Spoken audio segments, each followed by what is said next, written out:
er ude på den sidste dag af første uge af Live Weapons Delivery, en årlig tilbagevendende begivenhed, hvor flyvåben kommer ned og Fighting Skrydstrup kommer ned og kaster skarpe bomber i Oksbøl.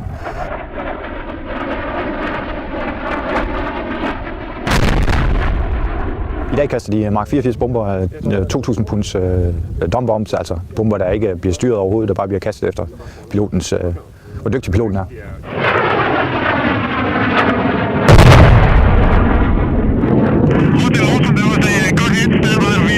Vores vigtigste opgave her er, at det hele kommer til at foregå så sikkert som muligt, men også så realistisk i forhold til de procedurer, vi nu har som muligt. Mandatory heading will be 280 plus or minus 30.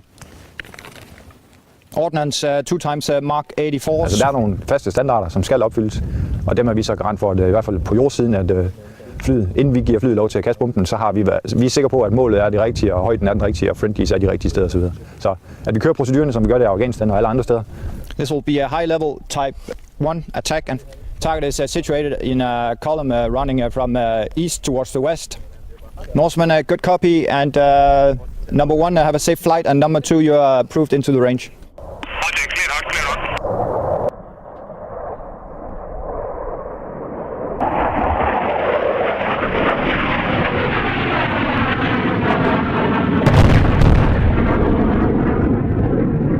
Udfordringen her er, at det er skarpt. Altså, det er sådan set den eneste udfordring, der er det, fordi målopstillingen er meget simpel, som den er.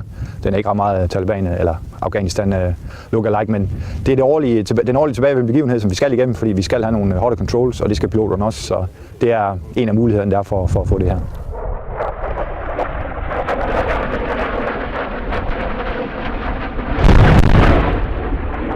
Det fakkerne får ud af det, det er, at vi får de 2 hot controls, vi skal have om året for at holde status. Så det er det, vi bruger det til.